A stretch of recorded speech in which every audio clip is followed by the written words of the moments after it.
accidentally stepped on a shambler buried in a bramble patch. Nellie, a girl who was fond of reminding everyone how she could read, not that it kept her from dying a week into her stint as an attendant, and me. We sat in the pony, each trapped in our own private hells, as we silently considered our futures. The pony pulled into Miss Preston's, and for the first time since I'd left home, I felt a stirring of possibility.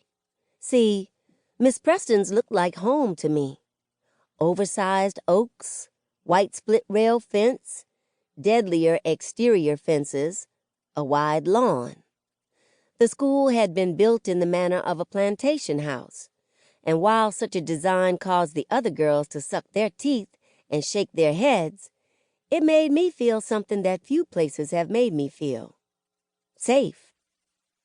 I do realize that there is a fine bit of irony in the architecture of oppression, granting me a measure of peace. But keep in mind, I was not always the woman awoken to the dynamics of power I became during my tenure at Miss Preston's. As we tumbled out of the pony and into the front yard of Miss Preston's, the headmistress and school's namesake descended the front steps to greet us. She was a large woman, and an excess of ruffles accentuated her size. She gave me the impression of a very fancy cake, all layers and joy, and the memory now makes me cringe. Had she been calculating our value to her own plans for ascension like a villain in a Shakespearean tragedy, even as she greeted us with warmth and affection? I'd like to think not, but I know people too well to believe any differently. Folks are, at their heart, selfish, and anything they tell you is more often than not designed to meet their own goals. I know, because I ain't any different. "Welcome, girls, to Miss Preston's School of Combat for Negro Girls," she proclaimed. "Here you will leave behind your old lives and find yourselves transformed into women of the world.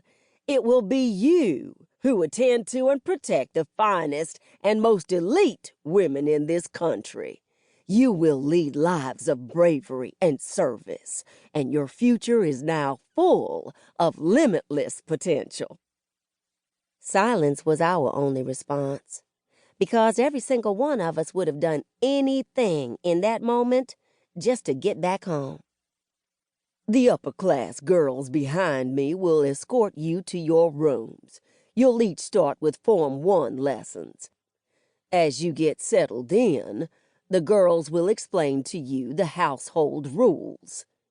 Welcome once again to Miss Preston's, and I hope you take advantage of the miraculous opportunities afforded to you here at the school." With that, we were whisked away to our rooms. The thing that stuck with me from Miss Preston's little speech was the idea that we were embarking on a new life. But the problem about starting a new life is you bring your old self with you. Even though I was told that this was a great opportunity and I had a responsibility to grasp it and work toward greatness, I was still the same Jane McKeene that couldn't help but run off at every opportunity to get into trouble. Back at Rose Hill, rules had been breakable as eggshells and just as easily disposed of.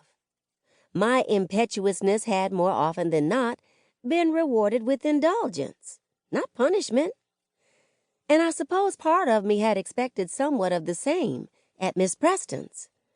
But that wasn't to be, and I learned right quick where I stood with the instructors at the school. 2 days after I arrived, I got my first lashing. That initial night at Miss Preston's, I had lain in the dark and listened to the crying and sleep sounds of 20 or so other girls. I would have been the oldest girl in my class if it hadn't been for a pretty blonde-haired girl named Catherine Devereaux.